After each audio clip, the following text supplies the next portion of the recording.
Very good evening to you all. Let's get Andy bigger and me as well. Where did he go? Mr. Statsman, how are you?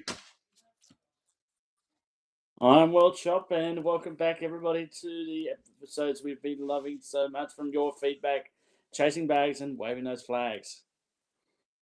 We've been doing plenty of that lately, haven't we, Andy? It's been a little while since we've convened and had a little chat about local football. So long time overdue. But geez, I'm glad we have, because we've let a bit of water go underneath the bridge, and so much has happened in our Black Diamond competitions, the cup competitions in particular. And I know from the little bit of content production that I have done in the last couple of months, mate, you must have sore shoulders because there's been a lot of goals kicked around the place, isn't it? It certainly has, Chop. I mean, plenty of goals to, bend your back and hopefully don't get a sunburn, that's for sure. We've got a lot to get through. And there was a couple of definitely bag raiders, plenty. In the weeks we've been away, Chop. Massive, mate. It's been a massive return of goals. I think the last time we did an episode was about an episode 4 or something. So was it in May? I think that might have been about right. So it's been a little while, but we've been planning a relaunch of this show for a little bit now. And now that we're getting towards the business end, the good fun part of the season, and with a lot of clubs, pretty much every club's season still well and truly alive, even the ones close to the bottom, given the information that you shared with me last week, which we'll talk about in a minute. Everyone's season's still very much alive. So there's still plenty of excitement around the league, that's for sure. But bag raiders, mate, you mentioned that. Now, there's been so many bag raiders. I've only been able to put this together for the men's competition. And look, let's face it, this shows primarily about the goals, but we've added a few extra segments into it. But, mate, tell me this. Is there more goals being kicked this year than ever before? Because I tell you what, there are more bags being kicked. I know that. I don't have enough time to put my content together every week, let alone keep up to date with it. So you're front and square with it. Are you noticing more goals being kicked this year? I think I am, Chop. I'm seeing a lot of teams kicking a lot more. They're kicking much better in front of goal. I think there was a couple of weeks in the times that we've been doing our research, Chop, that some have been inaccurate. Unfortunately, we look at Warners Bay, for example, for the Dons, for the Wallen Lakes boys to win that match by a point, it was the inaccuracy of Warners Bay, unfortunately, in that last quarter that cost them 4 points and possibly, Chop, a chance in playing in the top 4 as we speak right now. You're dead right. You're dead right. But actually, I reckon this weekend will probably be the weekend where some, in the men's competition in particular, some of those teams' season will finally be coming to an end. At the moment, I think mathematically, every single side there can potentially make the finals, given a mathematical chance. And we'll talk about that in a second. But I'm glad to hear that it's not just me imagining things. But ever since I've been pushing this whole, chasing bags process and really making a big deal out of, the bag raiders and whatnot, I just reckon there's more goals being kicked in general. I've got a little tally coming together for just how many bag raiders there've been. It's an epic amount. But this is a little sneak preview, mate. I'm going to put this up and let you have a bit of a look. I haven't put music to it or anything yet, so we can talk through this. But this here is our top 5 goal kickers so far this season. So check this out. Right. Let's go back to the start of this video. We just let the cat out of the bag with number 5, who's equal 5th. So there's the season update so far with our bag raiders in the men's cup. So Riley Hawes, the Mustang, the wild horse of Warners Bay, he's kicked 38 goals and 4 bags, and they were the rounds that he's done it. Now, I've forgotten to put the most recent one down the bottom there, but BB Cannon is 38 goals and 4 as well, same as Riley Hawes. Then we go up to a perpetual goal kicker here, 41 and 5 for the Spoon Man, Brandon Lloyd. He's the second Killarney Vale Bombers in the top 3 because Santa Goals is up there with 59 and 7. But wait till you check this out. Harrison Pitt, 70 goals, 10 bags. Now, that's including double bags where he's kicked more than 10 or more, and he's done that 3 times this year. But I'm going to just press pause on that because I want you to have a look at this, Andy.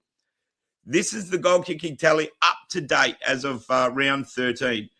If you look through that, what a star-studded top 10 goal kicking top lineup we have. And look at the tally. We've got number 10 coming in.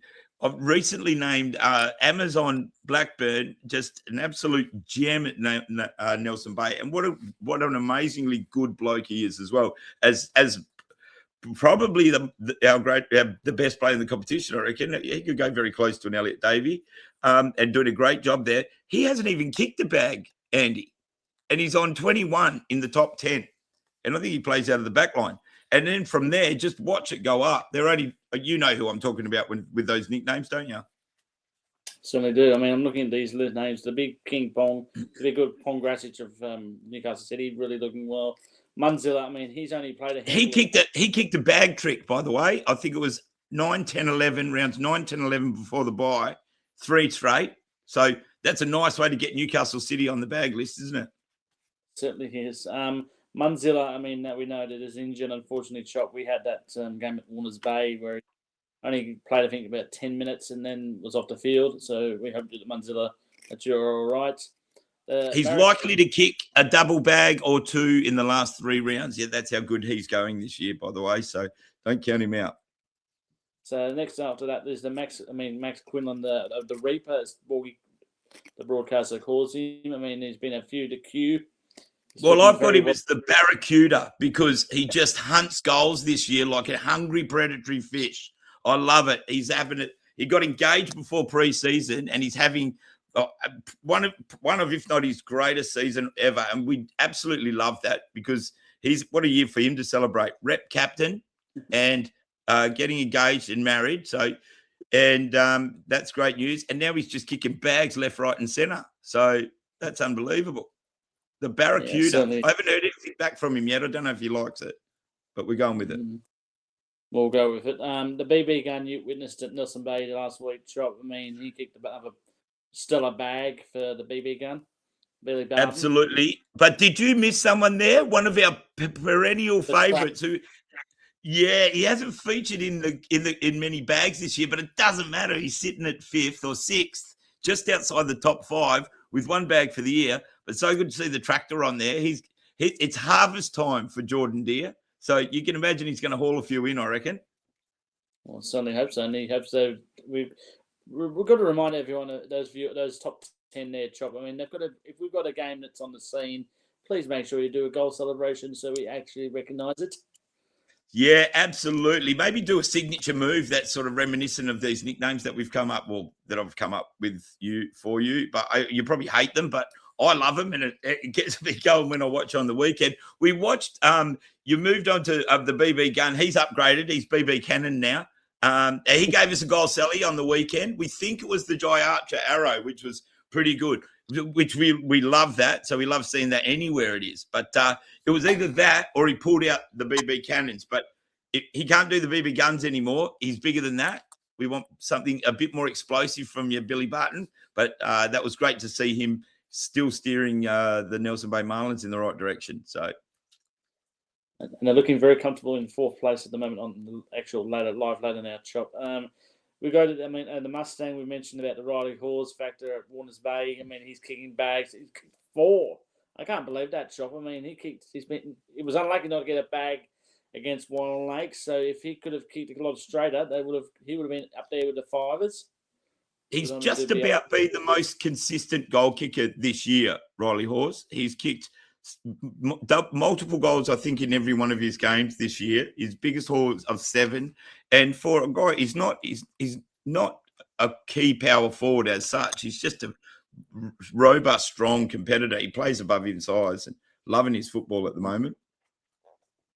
Well, that is fantastic. I mean, now that we move on to the top 3. Surprise, Chop. I mean, they're not. It's all the Central Coast-based clubs. I mean, Brandon Lloyd has been a Goolagong winner before. Yep. He's up 41.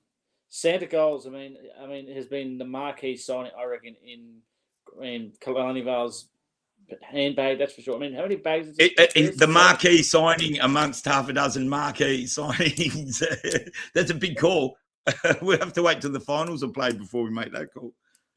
So he's 7 bags. I mean, he's on 59. But again, Harrison Pitt, I mean, I'm going to brag it. It's on live here on the Waving Bags and Chasing Bags. I reckon that the big pit bull will raise a ton this year, Chop. He's got the games. Yeah, mate. Raised a ton. I look at the fixtures. We got five games to go, mate, and I think you're right. I called it a little while back. I thought he's got the capacity to kick a ton. I think I called it after the first round. I think this was his year to do that, and then to see Nick NSV do the same thing, look like he's chasing one as well. The way he's going, NSV, he's improving at a site every week too. He's just adding more and more to his list. Both him and Brandon Lloyd kicked back-to-back bags in the rounds preceding this one. A little bit lower score for Kalani Vale Bombers this week, but 5 games left to go, and they're going to want to send a message. Those 2 guys are going to kick a mountain of them.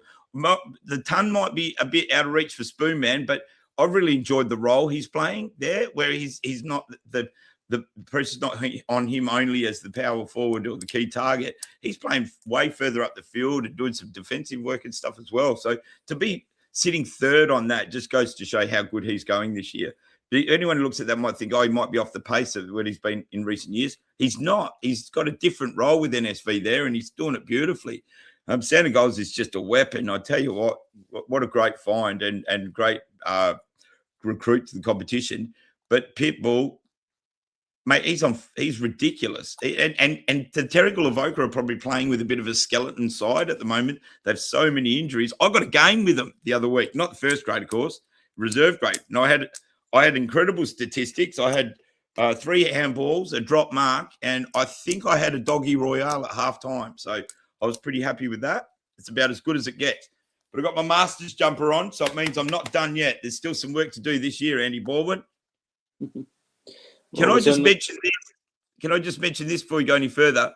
Harrison Pitt, and you mentioned about that being a Central Coast combination, and Brandon Lloyd were both coached by me in their formative transition years, the 15s and the 17s. So I don't know if that's coincidence or whether maybe there might be a little bit of influence in there. But I also had a little bit to do with, I think, most of the men's award winners last year that went at the Elliot Davies. I was just sitting silently at my table watching them all, and I'm sort of starting to think, am I some kind of late transition junior coaching maestro? So I'm claiming it because I can't play for shit. So that's that, mate. That's exciting. And next week, mate, I'm going to show you how many single bag raiders we've had this year, and it's going to blow your mind. And I haven't even had time to finish the girl stuff off yet, which is off its head. I want you to have a look at this. Let's look at this one next, Andy. This is so interesting. What do you think of this? Oh, this is fantastic, Job. This is exactly what we want to see. So, I mean, the top 3, you reckon, Chop, I mean, could change with a change of the hat. I mean, as you can probably see, Kalani Vale and, Newcastle City have got 1 game ahead of each other. I mean, Terrigal Avoca, the shock loss probably against Kalani Vale last week, but, that just shows the difference of how much marquee players are playing. Nelson Bay, you had him last week on the scene, Chop. Yeah, we'll talk about that a little bit. Yep. Warners Bay, they had a tough loss against City last week. I had the distinction of Cardiff. I mean, they're improving every week. They've moved up to 6th place over the Wild Lakes. Based on that percentage, Chop, it's going to be hard for anyone from probably if Wyong get some wins together and hope the Callard lose most of those games, they've got a chance. Maitland, slim chance at that. But I don't know. I mean, it could be any of those bottom 4 teams, Chop, still could pose a threat. Yep. But we'll discuss about, how many wins will it be enough to make 6th place on the ladder, and it's a top 6 this year as well. Yeah, well, Andy, you brought that to my attention just last week. I had no idea that it was a top six. And I tell you what, when I found out, I jumped out of my skin with joy because I've been trying to press for information about what the finals is going to be all about this year for a long time. And I've only heard that it's top four and nothing other than that at all. And then you made me aware that it had been announced that there's a top six. And I thought, well, when was this decided? And why wouldn't we announce this earlier? But the long and short of it doesn't matter. I hope that this stays for a couple of seasons at least, because I thought 5 we needed definitely. And 6, my first thought at 6 was maybe that's too many. But as I thought about it, I went, no, this is a masterstroke having a top 6 in the finals, because what it does all of a sudden, it makes the season stay alive right to the very end. If this was 4 or even 5, the year's over for the bottom 3 teams by now.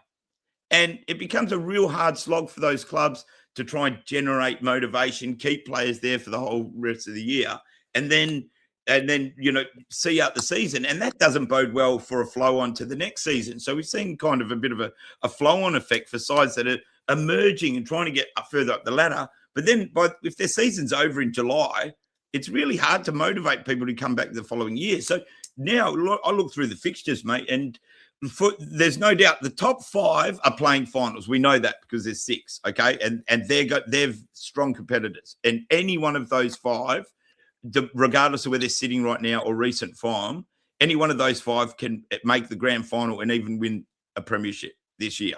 So they're well and truly have earned those top 5 spots there. So that's interesting. And I can't wait to see that get underway and how it's all going to fold, because getting weeks off is going to have an impact. Playing every game is going to have an impact. So finals this year is going to be off its head.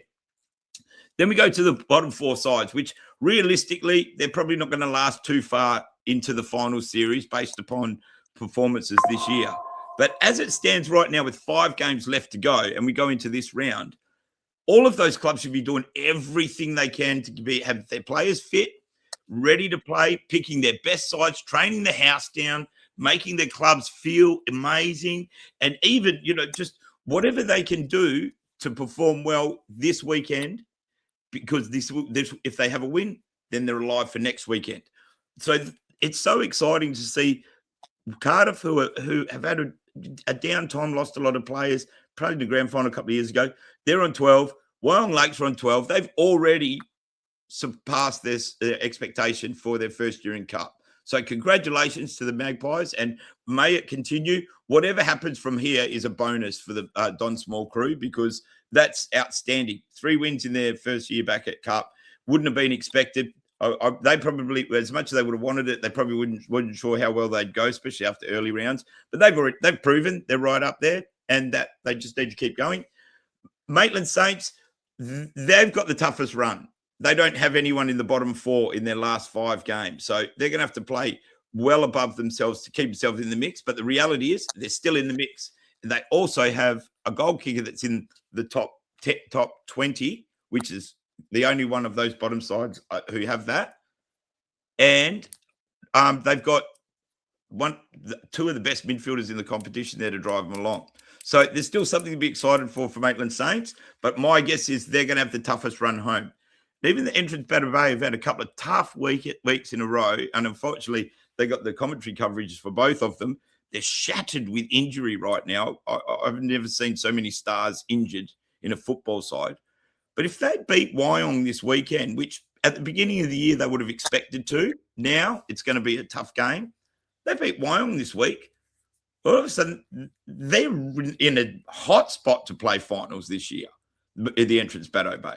So that game this weekend it stands to be one of the most important games, well, certainly for them, but for the whole competition, because it could go a long way towards determining who gets that 6th spot. So they had Scott Reed and Ryan Besley and Pat Murphy, Taff Lewis, a whole heap of their big stars out, Eastman. So if they get a few of them back, Lions as well, Bud, they get a bunch of them. They're all goal kickers too. Well, all of a sudden, the side sitting on the bottom of the ladder has a chance, has plenty of hope, and should be more motivated than anyone else, Because wouldn't that be a nice story, going from 9, 5 rounds out, sneaking into the finals? And then who knows what could happen? Absolutely, Chop. I mean, I've just looked at the head-to-head for the entrance to Battle Bay. It's just as tough as what Maitland have got to do. Mate, they've got teams, except for Carter, probably at a top 4 in the last 5 weeks. 3 of the last 4 games they're playing are against top 4 sides, and you probably hope they've got to probably put the pressure on. If they can put scoreboard pressure on, fantastic. But I reckon it's going to be. I think too many injuries, and it's tough for them. It is tough. I mean, they've been playing a lot of their plate side. I noticed in first grade this year, Chop, and yeah, they've had another tough year. I feel for Maitland. You know, the good news for Maitland is, and they need to grasp this. They've got great players there. They've got some great leaders. I think their coach is the right guy in the right position right now, and they've got an amazing venue that we're going to see in the next few years. And Maitland's one of the fastest growing regions in New South Wales. So just by virtue of the fact that it's a great place to be and it's getting better all the time, they're going to be great in the next 5 years. If they don't have the best season this season, I don't think they need to worry too much. I get a feeling they might get a few stars back in the years to come. Not only that, they're going to breed some of the best footballers we've ever seen over the next 10 years because every time you go past Maitland, another cow paddock has turned into a suburb. So it's just getting bigger and bigger. And that you were there on the weekend, Andy. What's Max McMahon looking like at the moment? Anything new? Nothing really to report except for they're improving the steps from the newly built club rooms. They've got, I think, a few things on the improve for the off season, and hopefully by next season we'll see some more.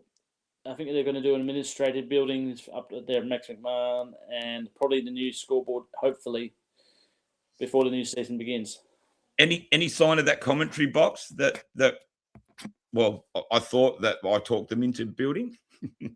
I'll try to Hugh Matheson, any news on that? No, nothing new but from Hugh Matheson, unfortunately, on that one shot. But no. I don't think I can pull strings quite that far, mate. To be honest, but they're a great mob out at Maitland. I love the Maitland Saints. They show up every single year, no matter what's going on, and like the girls are doing it tough as well. But they unearthed a couple of stars in their women's team too this year, I think. So, as hard as it is not doing well in a season, I don't think Maitland need to stress too much for this year. This is a rebuild year on and off the field. They're going to be fine in the next few years to come. I really think they are. Absolutely, Chop. Let's move on to our next subject. All right, we don't need to talk any more about any of that. I'll bring it back to just us. I think that's the end of it, mate. Yeah. So far, so good. All the technicalities are working pretty well, aren't they? They're working fantastic. Let's get you and I back into front and square. So, mate, I thought to myself, since we were both at different games this week, we might, remember my old friend? Remember this? My old friend, the Red Alert? This Red Alert? Well, I thought, mate, because I get the Red Alert on a player each week. All right, doesn't look like it's working. All right, there it is. And because you're a man in green, maybe you might have something green, because I don't want to just have a Red Alert every week. I want you to be able to pick somebody who you saw from where you watched the game and do something green. So if I have a red light, maybe you have a green something that can match it. Do you? I'll get the image of my dart, I suppose. That's a bit of green in there. That'll do. But you're not going to throw it at the player you pick, are you? No. Nah. All right. Well, I've done this for us just so to make this official. There we go. In a little segment, we're calling Red Alert, Green Light. Okay. And why? Because I've got more time on my hands than the average person. So that's our opening sequence graphic, Andy. I hope you like it. Fantastic. Thanks, mate. All right. So do you want to go first or should I go first? I'll go first based on I had the distinction of the game between Maitland and Cardiff women at Max McMahon on Saturday. I must be I'm very proud to say that one player that actually stood out. I mean, she knows who she is from the Maitland Saints, is improving every week, and she's in the Sydney Swans Academy. It's Ra Russell. She just Very continues to good. an incredible game every week. She's literally in the top 6 from every week when Maitland play. And I've witnessed it this season, Chop, when I've had Maitland. She performs incredibly, and I reckon she could be a roughie based on that for a Team of the Year selection, and probably definitely going to be a Swans player in the future, Chop. That's wonderful, and that I feel like I've just got an education there, Andy, because I did my mid-season women's team about 3 or 4 weeks ago before I went away to WA, and I still haven't posted it yet because I haven't done my little silly voiceover to it at this stage, and I thought it'll look weird if it doesn't have that. But I picked 2 girls from the Maitland Saints in my women's cup side, just based on what I've watched, and it wasn't Rara Russell, unfortunately. So I feel a bit stupid about it now, but I haven't seen enough of the games really. I only went by the 2 games that I watched. But that's good signs though. If I pick 2 and you're picking out another one, then that's good signs. And Russell, there's no bad players with the surname Russell that come out of the Maitland stocks, is there? Exactly not. I mean, we've got the famous of Abe's and now Xavier's and all that. I mean, they're looking fantastic out there. I mean, at their respective clubs, Chop. Yeah, I know, and in that, if with that excitement out of the Maitland club is so often a bit of an undoing for them as well, because they keep breeding these champions who go to other clubs, other competitions with higher ceilings, and we don't want it any other way. That's exactly what we want to see happening with our young stars. But Maitland Saints are just about cop it the worst out of everybody every year, don't they? The poor buggers. But as I said, they don't have to worry. Their population's booming, and they're gonna keep breeding them. We're the point where, and that's why we've got to make the rest of our competition get better and better, so that they don't want to leave, and people are coming to our competition to play. That's what we should be doing. So one day when we're right up where we want to be, because all this promotion is going to work, players from the Sydney AFL will be coming up to the Black Diamond to play in the top league. That's how it's going to work. Well, that's my plan anyway. I'm down with it. All right, mate. Well, here, I'll give you mine. Red alert. Do you reckon you can guess who it is? Oh, I wouldn't have a clue, Chop. I mean, go on. All right. Well, you probably can't notice. I've rearranged the studio a little bit in here. I used to have a full couch to sit on, but I decided after I watched this young man's game on the weekend that I don't want a whole couch. I just want the ottoman, because I am so behind the ottoman right now. And the ottoman is, of course, Max Atiwi. And look, everyone knows that I'm a fanboy already. Another young fellow I had the luxury of coaching in a premiership, actually. But Mac, I haven't seen him play for a while. I haven't seen him play I didn't do a Batter Bay's game last week, and he wasn't available in the first game. And he was the only one that I picked in my team of the year without seeing them play this year for mid-season. And I got it right, 100% right, because that young man has just emerged as something ridiculous. They were up against Nelson Bay, because Nelson Bay are in great form right now. I love what they're doing, and they're gonna really rock the finals. I think I'm so excited to see that group make the finals. So obviously the entrance Bateau Bay blasted with injuries, hardly any midfielders of any note. Certainly their key ones not available. A couple of goal kickers missing. So there was a lot of work for their back line to do. And Max Atiwi just shoulders so much of it. He's got poise, power, composure. His skill set is sublime. He launches the ball into outer space on the run. He'll take them on. He's such a young guy, but he is a ferocious competitor. At the first, he was penalised for it, which I thought, I didn't see it myself. I think, the fend-off might have been judged too high. I look back on the video, I didn't think it was. But he just ragdolled a guy that looked a fair bit older than him in the first tackle of the game, and just sent him to the ground. And then just with one step, looked up, took off. He's a mountain of a kid now. And he looked like he's been playing senior footy for about 10 years. And I already know how well he plays. So to see that development in a side that hasn't gone great this year, he is the dead set red alert right now. And, mate, he could be anything. If they haven't had a bad grader this year, I would swing him into the forward line for one game, maybe when Pat Murphy or Ryan Besley comes back. And I reckon he'll be the one that turns it around for them. They just need another big body in their defensive line, I think, to cover him, because it's like they're a bit too scared to not let him play down back because he does so much. Well, every time he kicks it from the back line, it comes back to him and he's got to do it again. Put him in the forward line so he kicks it through the goals. Andy Baldwin can do his work, and then you go back and do it again. That's all you need to do. So I would put Max Atiri in the forward line, because he'll be a better forward than he is a defender, and he doesn't have to keep catching the balls rebounding from his work. So that's what I think anyway. And a rant, but well done, Maxie, the Ottoman. I'm sitting on the Ottoman. I'm all on the Ottoman. Absolutely. Rising star last year, Elliot Davey this year. Only person in the side that came in the bottom half that will win an Elliot Davey, maybe.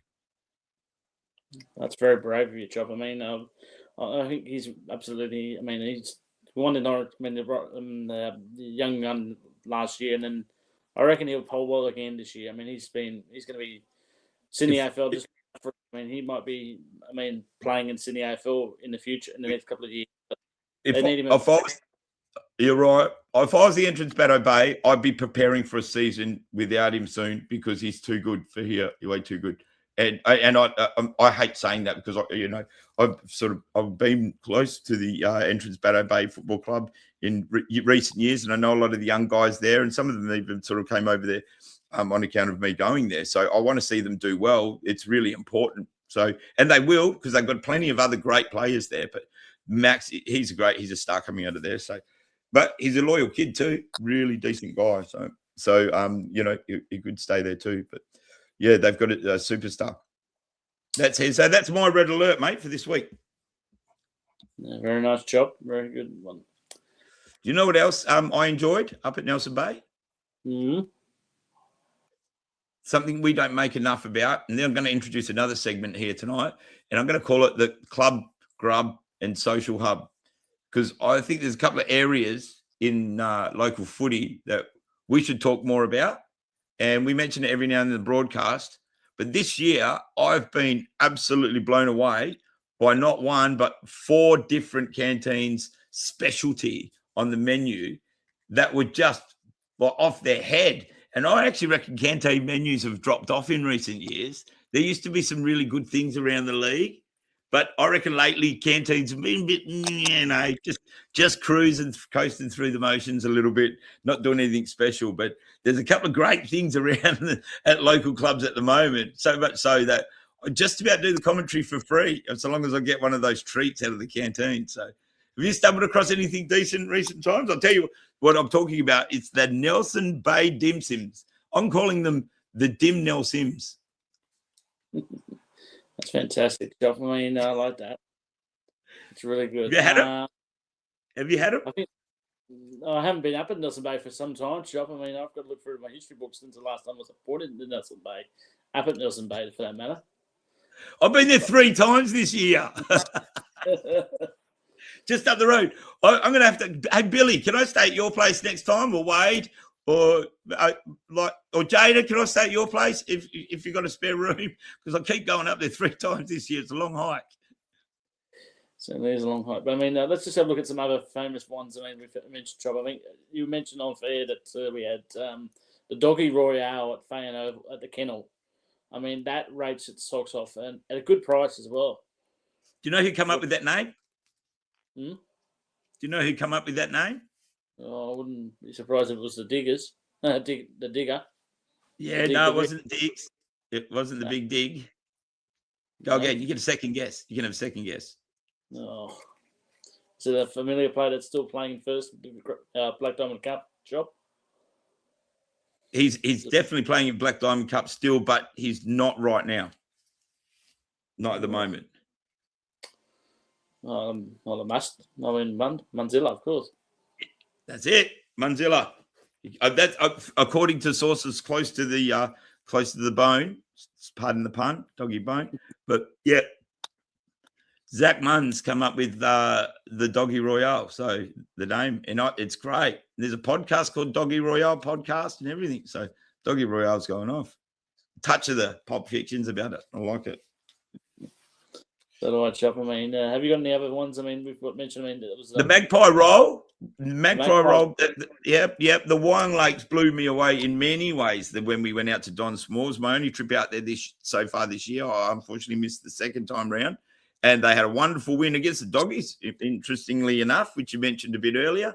But not only that, there was a delightful young ladies working behind the canteen there, and a fellow who was spruiking his own chef work on the barbecue quite loudly next to them. But they've got a thing called the magpie roll, which is delicious, packed full of protein and essential fats and stuff like that. You know, there's bacon and eggs and all that. So they did a very good roll there. I was a massive fan of that one. That's a good one. Good. So I'm going to pay closer attention to it. Yeah. I reckon the other thing too, Andy, we'll do this. Sorry, mate, go on. I reckon there's one more notable mention, Shop. I mean, the famous chicken burger out at the Pasterfield Oval as well. I mean, yes, indeed. The famous chicken burger made by those lovely girls in the canteen at Pasterfield. It's so full of everything and so flat. And I mean, it's my mouth salivating right now. I think I should have one right. Yes.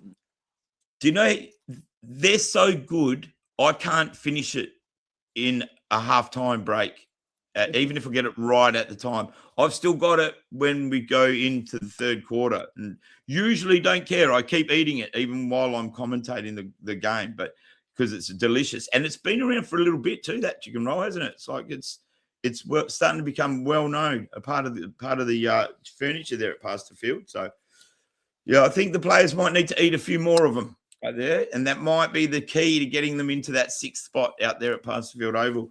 I tell you what, have you noticed a few famous names coming back into the Cardiff Hawks lineup in recent times? Oh, certainly, Chop. I mean, the return of Billy King and Billy Joe Towers. I mean, bloody heck. They tower over you. I mean, when I was at Maitland last week, I've got the famous g'day, mate. Yeah. So Billy, heaven's sake, you're bloody talking. Big Billy King and Billy Towers. How good is that though? How good is that? I was thrilled to see Billy King's name on the list, because you know what? Not only was his name on the list, he kicked a bag like straight off the bat, and Cardiff have needed that. So I thought his career was done. So congratulations, Billy King. Great to see the King back at Cardiff at the Nest, and I'm sure they're very happy to have you, mate. Well done. Glad to see that you've conquered the injury that limited you a little bit earlier, and hopefully, mate, you have a long and successful career and drag the Cardiff Hawks back to the top, mate. That's great. And Billy Towers, a couple of King Billies there.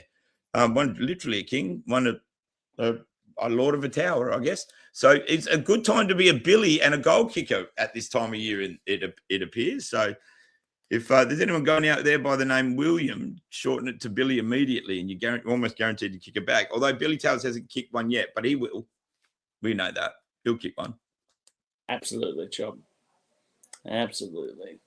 But I mean, for this segment, Chop, I mean, if anyone has anything else from your home club, I mean, if it's someone from the Dockers, I mean, it doesn't need to be a men's Black Diamond Cup team. I mean, if you've got anything grub that has caught, anyone's eye from either a spectator or an umpire, please send it to our socials and we'll put it in the episodes to come. We need, as much as we can.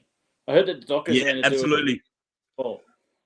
But I don't know what it's called. So if anyone from the Dockers that have got something special at the Taralba Oval, please send it through. Yeah, well, I tell you what, Andy, there's probably a good thing here. We're going to review every canteen, obviously. So there might be a good opportunity for us to get a free burger every now and then, mate, I reckon. We're going to plug it on this show. We're looking for content. We're looking for segments. We really want to promote your canteen. So give us a free burger and we'll be right, and we'll give you a thumbs up, and you'll sell more. No, just kidding. It's all about fundraising. We're happy to buy them, but just put extra filling on our particular ones, because we'll if you don't, we're going to review you badly just as well. So the ones that got a special mention here tonight, we love them. So keep that coming. And also, Andy, what I want us to do is let's keep our eye on the social media pages of all the clubs. I watch them pretty closely, and I'm really impressed. Everyone's, I keep forgetting that there's such a thing as AI now, and that everybody's doing this on their home computer out of the goodness of their mind. But AI is great for that reason, because everyone's club is really bursting to life, and some real fun stuff are coming out. So what I want you and I to do is, if we see any good fun stuff on the out on the socials, to get a clip of it and show it. And I'll put one in here.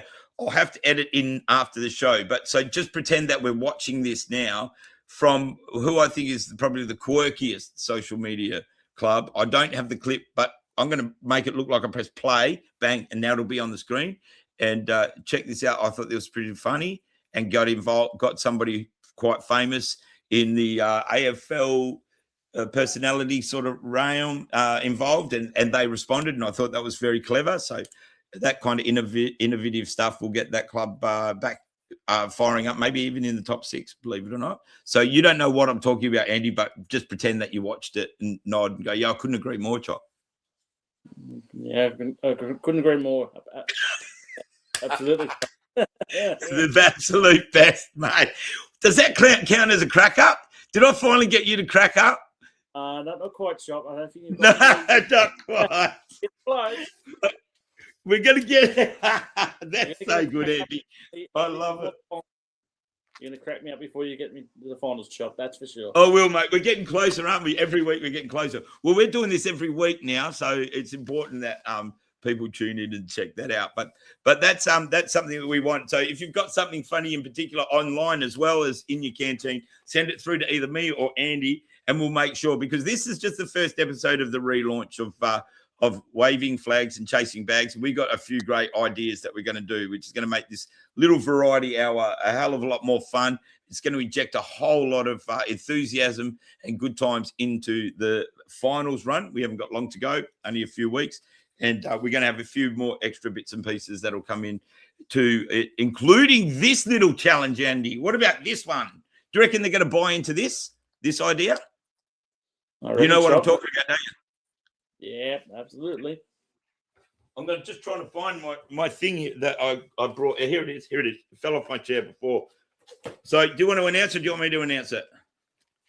Okay, people. I mean, we noticed that you guys would like to play the AFL on the field, but what about off the field? I mean, do you have a certain thing that you do, either it's trivia or do you do another sport like table tennis or darts? Well, Chop and me are interested in playing you, one of your champion players, in a game of darts. We're ready. That's exactly right. And let me just say, it's officially open now. We're calling it the Opal Nero Whack and Chuck Challenge. I whack, Statsman chucks, and we reckon we're the best in the league at our chosen discipline. So we've looked around, we've seen there's been a few fundraisers out amongst the clubs there, and we are obvious non-invitees here. We would love to come along to your fundraisers, by the way. Just let us know about it. But there's a few clubs out there doing table tennis nights, I've noticed, Andy. And I know that there's dartboards at most people's clubs, so there must be a few chuckers around too. Anyway, we thought that if anyone has had a table tennis night, or Andy, or even a darts night, or anyone thinks they can make their way around a table tennis table all right, I reckon I'm the best table tennis player in the league, and I believe Andy is the best dart thrower anywhere, but probably in all of the Hunter Central Coast region outside of footy even. So if you think you can throw a better bullseye than Andy, or you got a better thunder loop than me, let us know. And we're going to bring a camera out to your club and talk to a few of our players and a few of your important people, see how things are going out at your club, start doing a little bit of that stuff again. We used to do that type of stuff a few years ago on the commentary service. So we thought we might bring a bit of that fun stuff again. So long as we don't want to come and interrupt your preparation for finals, we just want to come and promote and showcase your club. And we'll bring a cameraman along with us, a camera operator along with us. We'll bring our own table tennis table if we have to. Andy will probably bring his own darts, and he might even bring a set for you too. That won't be tampered with, I'm sure. But one way or another, we'd like to start coming out to each of the clubs and coming to visit you and showcase you in a bit better light. And what better way to do it than by tanning your pants at our favourite sports outside of AFL footy? Isn't that right, Andy? Absolutely. I mean, So who do we know, Chop? I mean, we've got table tennis has been very, very popular on the Central Coast in two clubs, I believe. And then the two rivals, Terrigal Avoca and Killarney Vale. I reckon that's that right. we're looking at the moment. Corey, I think it appeared that Corey Shackleton's been the champion player of table tennis, but got dethroned this year. Dethroned? Do we know who by? We do not know who by. It's a mystery, man. But I don't know if there's anyone in Newcastle City or Newcastle area that is predominantly darts, but unless it's our good friend of the show, the great Maxi Q-Tip Quinlan. He might play snooker with a name like Q. Yeah, well, but he's got his hand, like he's got a skill. I mean, I've been watching his Instagram reels recently, Chop, and he is a fan of Luke Littler. Is he? Well, there you go. Well, mate, he's right on target. His aim and his direction and his penetration with the ball is very good at the moment. So it might be a good challenge there. Let's see if we can organise that. Stats VQ. Yes, the human calculator versus the Q-tip. I love it. The best. I want to be there for that one. That's great. Yeah, well, it doesn't matter whether it's Central Coast or in the Hunter region. We're happy to travel and we're happy to come and meet you and beat you. That's what we're going to do. I know. I got to mention this because he kicked a bag. It was like Enter the Dragon, but I called it Enter the Baggin.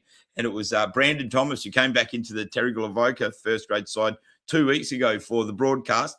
The last time we saw him was last year. I think it was the final round or second last round. He kicked 10 goals for the broadcast. Great work by Tomo. And he came back, had his first game, I think, in Cup this year. Kicked another bag. So Enter the Bag, and I call him. It was Bruce Lee shit all day long. And he also can play a great game of table tennis. In fact, we had a great game, I think, in a final about 5 or 6 years ago, and he beat me with a ninja-like move. So I'm looking forward to a rematch there to get down there at Terrigal, especially while he's on song kicking goals like he is. And if Corey Shackleton's not bad with a paddle, then let's make that happen. Maybe a Wednesday night. The front spot, we might start that up again. Absolutely. So yeah, that's good. Hopefully we get a few bites. And if we don't, Andy, we're going to rock up anyway, aren't we? Oh yes, Job. Absolutely. If you don't let us know, I'm going to send Andy around to your house at night and he's going to throw darts at you while you're sleeping. I'll be the blow darts there, Chop. I mean, I don't think these ones will be sharp enough to penetrate a person's skin, that's for sure. You look quite menacing when you get serious, mate. I like it. There's a dark side to our Andy Baldwin, ladies and gentlemen. There it is. All right, mate. Well, we're getting close to the end of the show tonight. Let's go through this weekend's games, and I'm going to see if I can do something really unique here. It might not work, mate, so bear with me. But this weekend's games, I'll see if I can bring them up on the screen for you. Mate, let's do a quick prediction. Who's going to win? We'll do Women's Cup first quickly and then Men's Cup first after that. And your outside the box thinking as to why you've picked those sides. I'm trying to bring them up. Have you got the fixtures in front of you? I certainly do, Chop. All right, mate. You start talking. I'll see if I can bring them up. Can you just inform the viewers whilst you're putting that up, Chop, where the scene will be this weekend for the viewers at home? I can, mate. I can. Well, you lead this off because I'll have to bring it up on my internet. But you lead off with your predictions this weekend, and I'll quickly look on my internet list and let you know exactly where we are. I feel like it's past the field for some reason. Okay, well, let's just go through what we've got. So, Newcastle City against Maitland. I just think that Newcastle City are the real deal at home. Shop. They can be. I mean, Maitland Guess might what? be. Brett, yes. We're there. We're there. That's where the scene is this weekend. Maitland Saints. No, Newcastle City versus Maitland Saints. Okay. So just for the viewers at home, that's starting at the earlier time of 11 o'clock. Shop on the scene. So if you are in Newcastle, I didn't even know that. I get my information from you, Andy. Thank you, because I didn't know that. Yeah, I've just been looking at the fixtures, Chop. So Women's Cup is at the earlier time of 11 a.m. If you're around Newcastle and want to come and down Number One Sports Ground, you're welcome to. There is plenty of good food and drinks available at their local canteen. But if you can't make it, it'll be live on the AFL Hunter Central Coast YouTube channels and the Scene Project and Co. with the irresistible Shane Darwin behind the lens. Corey Whopper will be commentating with the great Ashley Borg, hopefully. I just think Newcastle versus Maitland. I mean, it'd be Newcastle City way too strong, Chop, based on that the Newcastle are impenetrable when it comes to home games. Maitland might pose a in one or two halves of quarters, but based on the prediction, I reckon it'll be a 10 goal margin plus Newcastle City. Is that the women's? That's the Women's Cup, yes. Yep. Yeah, mate. I think from here on in, we won't see too many of the bottom four sides beating the top. What have we got? There's 8 in the women's, isn't there? The bottom 4 beating the top 4. But what we will see is the bottom 4 gaining ground on the top 4. And that's obviously the two extreme ends of the deal there in women's football, isn't it, at the moment? So, yeah, I agree. But there's a couple of stars rising at Maitland Saints in the women's, and there's some well and truly established ones there. So we'll see some good performances from some individuals, but I think that one's going that direction. Okay, next one, the Battle of the Bay. Entrance Battle Bay, Warners Bay at Passage Road Oval at 12 o'clock. I mean, we've seen the Warners Bay. I mean, I think the last couple of weeks on the scene, they've been improving every week with the coaching of Amy Younger. I mean, they're pushing for a finals campaign for the first time, I think, in Women's Cup. So I'm going to say Warners Bay by maybe 4 goals. I can see the Battle Bay being improving, but I just think there'll be not enough strength. And a lot of injuries again from their Women's Cup has been the factor, Chop. That's that's probably the one factor that will be the deciding factor. Yeah, well, the Warners Bay women's program is probably a few years, 3 years in advance of the entrance Battle Bay, and they've done the hard yards, the Warners Bay girls, and they're on the cusp of pushing up towards that top 4 section. I think they're the next ones to go. We've seen Terrigal just bullet up there this year, and Warners Bay are the next ones to go. They're playing good footy. They're kicking big scores. They've had a core group of players that have stayed for a few seasons now. So Amy Younger's done a great job with them there. She's just stuck at it. She's such a great character. She obviously gets the girls around her, and they're going in the right direction. And I watched the entrance last week, and they play good footy. They ride into it. Their tackling pressure is excellent. They're just at the 2nd or 3rd year of development in their women's program. So, we can't expect massive things from them. It just doesn't happen like that. So they'll put in a good contest. They'll be fierce and physical, and that'll be a physical game. But I think Warners Bay will win by virtue of the fact that they've got a more advanced women's program now, and that's how it's going to be. Absolutely, and as long as it's still going in that direction, and that's the main thing. Yeah. Next one to discuss is Terrigal Avoca versus Nelson Bay, Hilton Moore Oval midday. Terrigal Avoca had the pleasure of Jodie Hicks behind them. I mean, they had a tough loss against Blarneyvale last week. Nelson Bay were on the scene last week against Battle Bay, won by convincingly. I still think that Terrigal will be a bit too strong in this one, Chop. I think that Terrigal Avoca are looking forward to maybe pushing a threat, pushing a chance of playing in maybe top 2 if Blarneyvale struggle in the back end. Oh, mate, I've said this for a long time now. That Terrigal a grand final side. Now, I reckon after the second time I watched them, I reckon they were good enough to get into a grand final. And a few people were a bit hesitant to agree, but they're showing it now. Now, they went down against Killarney Vale on the weekend, but, mate, Killarney Vale wouldn't have taken the loss the week before. Like they would have taken it as good sports, but they're the best team in the competition, and they just got beaten by somebody who was getting flogged by them by 100 points last year. So the turnaround there should be motivating for every women's player and every men's player out there, that you can go from 6th or 8th or 7th or wherever they finished last year into a top 4 spot in a year with the right attitude and the right personnel coming to your club and embracing change and also acknowledging the history that's it's taken to get there. So a lot of people put in some work to get them there from the past, and they've got new people taking it to the next level. So they're an inspiring side for me. I think they're going to play in the grand final, the Terrigal Voca girls, and they're going to be the women's Mighty Duck story this year, because I think they're good enough to win they're good enough to win, which they've shown they're good enough to beat the top 2 and 3 sides in the competition this year, and they learn every week from it. So they got touched up on the weekend. That's because the best side in the competition got a touch up from them the week before and came back like all good sides do. So yeah, but Terrigal will win that. Nelson Bay Marlins are good. I think they're ahead of expectation this year in their women's comp division back in Cup, and they just keep continuing to rise. That club is doing really well out there, and the women are a part of that. But they won't beat Terrigal this weekend. No. Okay. Last one to discuss is a real humdinger, this one between Cardiff and Killarney Vale. I mean, past the field over 1 o'clock. I reckon this could go either way, Chop. I mean, Cardiff love playing at the Nest. Killarney Vale have a good record over there, though.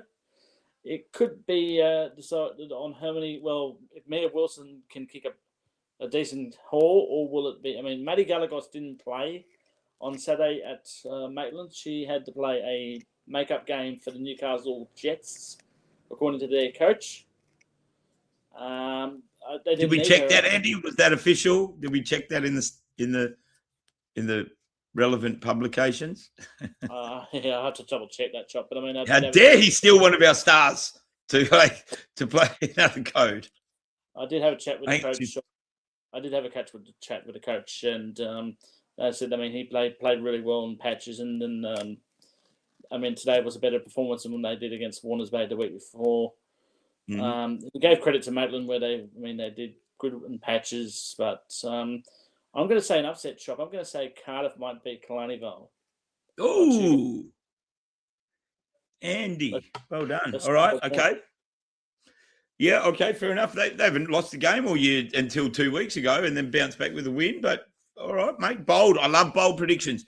I'm going to go that I don't think they will. I don't know if Cardiff are where they were in the last couple of seasons, but maybe they're going to start turning things around at this stage.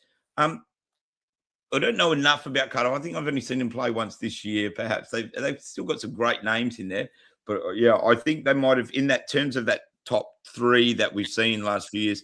I feel just a little bit like they may have just dropped off a bit, but they're a fast, explosive, dynamic side. So maybe they're about to ramp it up as they head into finals, because they are an exciting final side, that's for sure.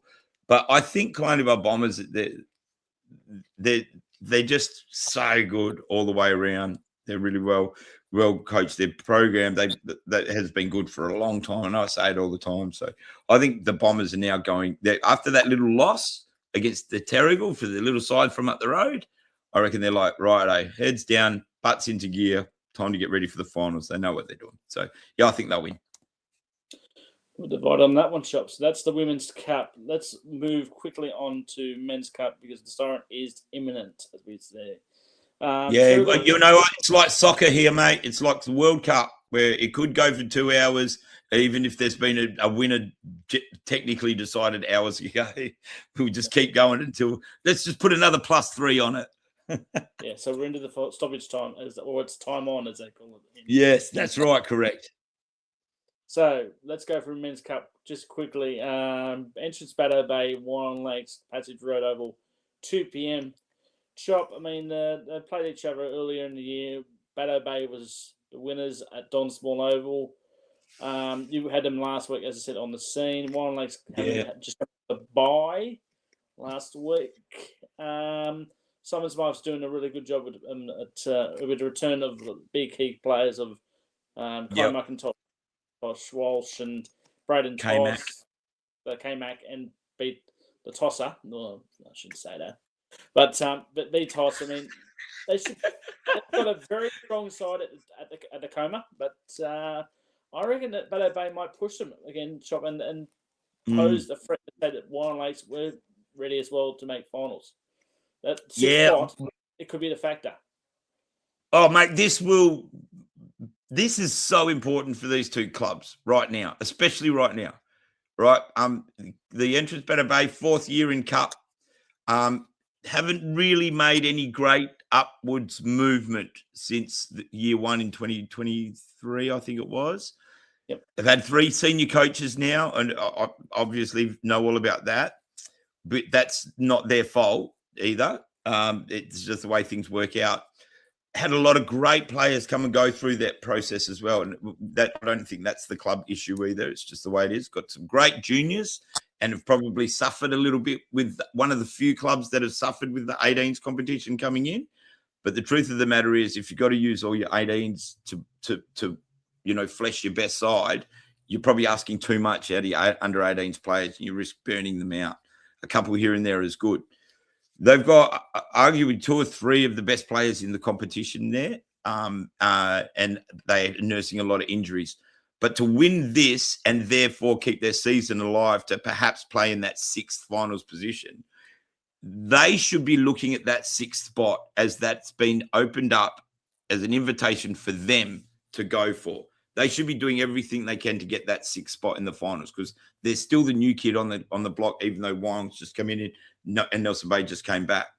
So they need to look at that spot in the finals as a must-have. And if not, if they don't get it, at least look at the next 5 games as everything they possibly could have done.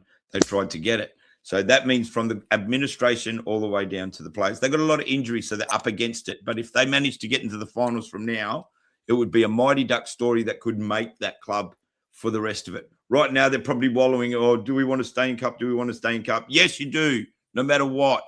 Don't even consider dropping down. That would destroy the club. It would destroy your standing, and you'll never get back again. You'll have to wait for years to do it. So don't even think about that. You've got enough players on the list. So this is a must-win for them. At the same time, Wyong are having a fairy tale run, and 3 wins against more fancied opponents, and they have got a sniff at finals too, and they're 1 game ahead of the entrance Baddo Bay. So they've got a good side too, and they're no less deserving than the entrance Baddo Bay. However, I do believe that they've already had a successful season this year, and a couple more wins would be wonderful for them. But even if they don't make it, they've still got a good season to celebrate right now, and they'll be looking forward to next year regardless. But the entrance Baddo Bay are on the other flip side of that coin. If they don't have a good charge at the finals now, there's not a lot to celebrate for the year. And there's a lot at stake for them. So I think they might get a couple of stars back. I think something spectacular is going to happen there, and it's going to turn around. And I think even the footy gods might intervene a little bit on this one. And that's taking nothing away from Wyong, because I'm very proud and admire the season they've had. And Simon's done a wonderful job. And there's some great guys out there. But I think the entrance Baddo Bay in a tight one. Yeah, I think we're very close on that one. Bit of a finals atmosphere for this one here, Chop. I mean, they played each other in the elimination final last year. Terrigal Avoca versus Nelson Bay. Virtually 3v4 on the ladder, Chop. I mean, could it get any closer, or do you think can Nelson Bay actually win a game down from the Tomaree? I think they haven't got a best record at Tilton Moor recently. They haven't. I don't think if I've got to look through the record books, Chop. I think they haven't beaten Terrigal Avoca at Hilton Moor for some time. Yeah, well, let me tell you what I think about this. Andy, you know, I'm a life member at Terrigal, and I love Terrigal, but I do love this league, you know, in the same vein. And any side, I think, have had a little bit to do with the new I guess, renaissance of Terrigal over the years, particularly with the younger players there. And one thing's for sure, when club teams come up against Terrigal Avoca and they play them like they don't care what their reputation is or how strong they've been, that's a good thing for the competition. All right, might make Terrigal have to work a little harder, but at the end of the day, we want our clubs to come up to the standard of the Terrigals and the Newcastle Cities. We don't want to, punish them or bring them back down to the level of the middle clubs. And Nelson Bay, better than just about anyone I can remember in recent history in 2 seasons, have met that challenge better than just about anyone else. There's something special going on up there at Nelson Bay. Wade Blackburn and the senior group and the club, they're building something great with that young playing group, and they're exciting. They're playing exciting brand of football. And I think they're the only side outside of those top 2 monolith clubs that play teams without even knowing or caring what their reputation is. They just play the side that they've got to beat that week, whether they're above them or below them. And that's a great thing. It's a great mental attitude to have. And I love that because that's the biggest thing that's a danger to Terrigal at the moment, because Chris Bishop gets his side up so ready. And then when all of a sudden when things start going right with Terrigal and they're rolling, then the clubs remember that how good Terrigal is and how hard they are to beat. But Terrigal's probably a skeleton aside of what it has been in recent years, but they're still good, especially when their back's against the wall. So it wasn't unexpected they lost last week. They usually bounce back really quick. But this is going to be a cracker. This is going to be a cracking game because Nelson Bay are up and about and they're playing good footy and they got good stars. And Terrigal are possibly vulnerable if they ever are, but that's usually when they're the best. So I don't know how to pick this one. I'm going to go with Terrigal by 5 points only because they're at home. But like low confidence. Okay. Well, I'm going to say Terrigal by probably under 3 goals at least, considering they've still got a lot of injuries, players on the injury list as well. All right, we're going to write these scores down when we wind it up so we see how close we are and who gets Krispy Kremes between you and I. Absolutely. So, match of the round is at number 1 Sports Ground, Newcastle versus Maitland. Just, I think, briefly, I think that might be a bit one-sided, unfortunately, for those viewers who wanted to watch the scene. But hopefully Maitland can be a bit more. I mean, they were competitive last week against Cardiff up at Max McMahon. Let's go through a lot of rebuilding. I mean, I had a chat to Riley Newstead afterwards, and they said that they've had a good year. The thing is, Chop, they haven't won since round 2. They haven't had a win since then. They're going for the rebuilding as well. Hopefully, I mean, they can just get some good performances out for the rest of the season and reflect on that. And hopefully, they'll need a key forward. They can't just rely on Ryan Hoff, who moved a lot on the play on Saturday. He moved from the front to the forwards to the backs quite a lot. Right. They need a key forward up there for next season, Chop, if they want to be competitive with the top 4 in the top tier. Yeah, I always feel for Maitland, don't I? Because they always seem to be looking like they're going to do all right, and then injuries or unavailabilities or whatever happens sort of works against them a little bit. They got a genuine touch up by Cardiff on the weekend, and Cardiff, I don't know, you never quite know what Cardiff you're going to come up against, I guess. So that would have been disappointing. I imagine that a lot of players at Cardiff at Maitland probably going, oh, that's our season now. Well, it's not. It's still alive. And if you beat a couple of these sides over the next 4 weeks and play football beyond yourself, then you will rightfully earn your way into the 6th spot of the final. So they still have heaps to play for.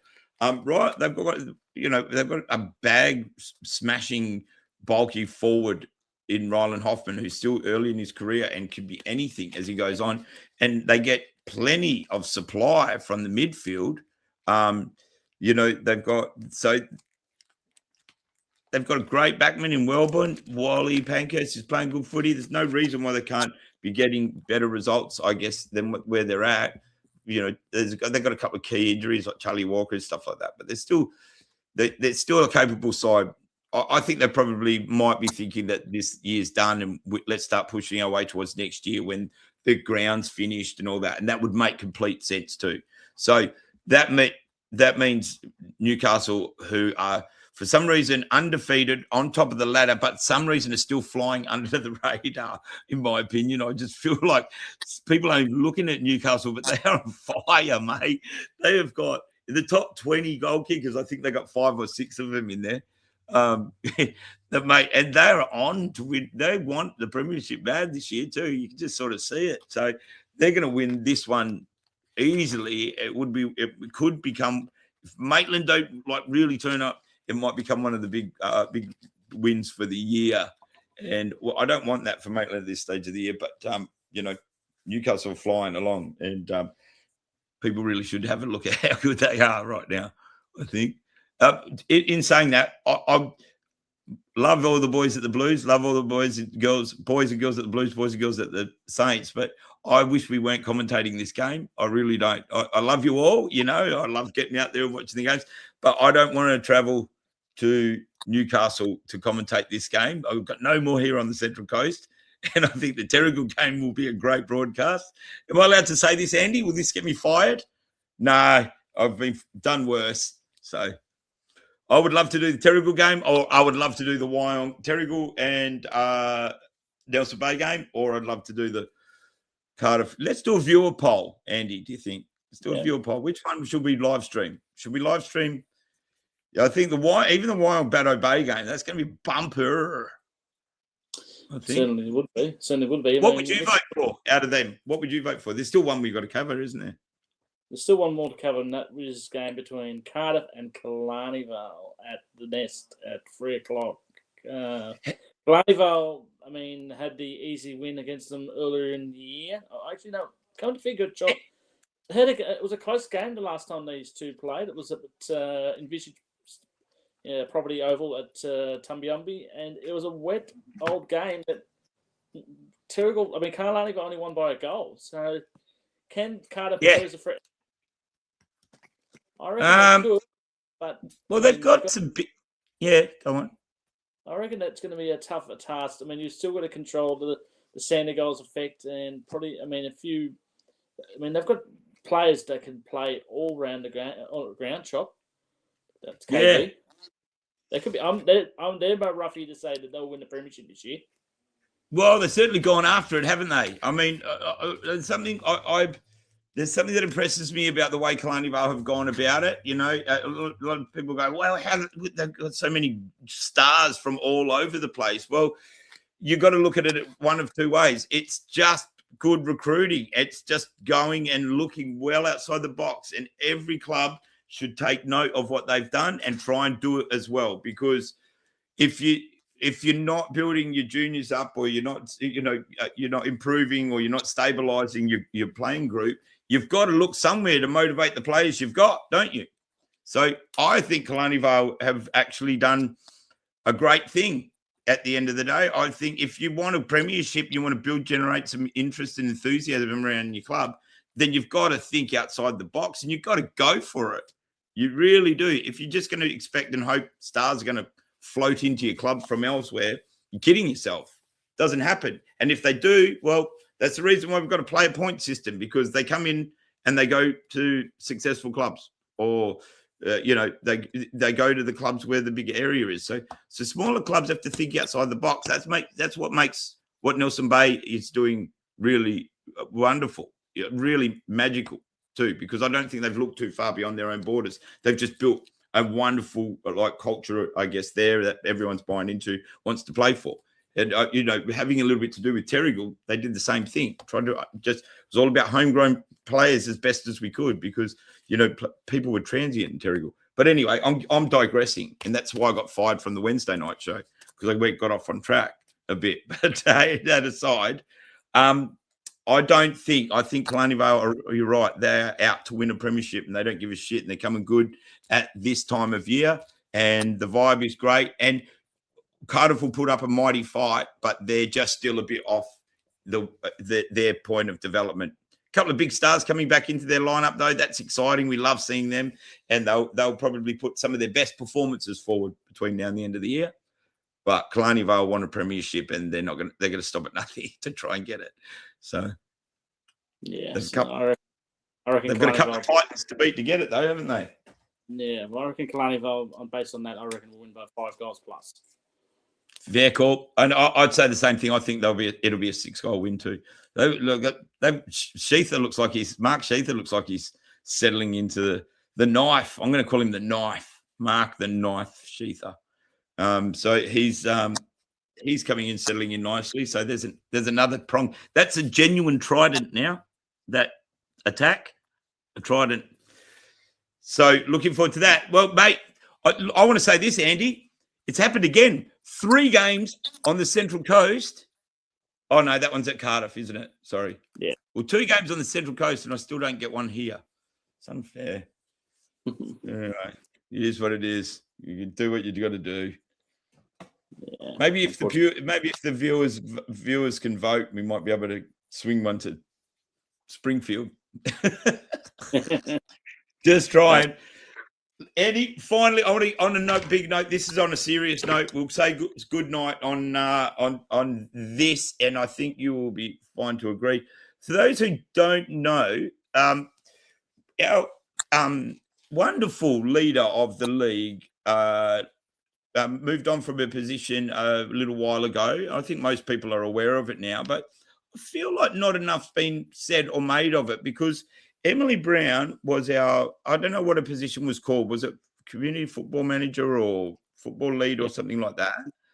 Football operations manager. Well, I was stunned when I found out about this, and she's moved on of her own accord and onto brighter pastures, which is wonderful, and that's everyone's allowed to do that. But I just wanted to take a moment, Andy, to say thank you to Emily and congratulate her for the wonderful work that she did over her 2 and a bit seasons here. There's no doubt in my mind that she left this league so much better positioned than when she arrived. I imagine that would have been a really tough position for her to arrive at the AFLHCC when she did and take over, and to manage so many bold and bright and great opinions and ideas and people wanting to get things done for their club and whatever else, but that often are in conflict with one another. And then you've got to balance all of that, and then you've got to work through the heads at AFL House, and then you've also got to deal with everything from spectators and all that sort of stuff. And she was always affable, and she had great forward progressive ideas. And I think this year she was the orchestrator or part of 5 or 6 of the best initiatives the league's had in a long, long time. And I thought she's doing great. I'm really pleased. She's certainly much better leader than the previous couple of managers that we've had. And I'm happy to say that out in the open. Sam Zickman was great, but he's doing a wonderful job at Sydney AFL now. That's how good he was. He was poached and he's killing it there.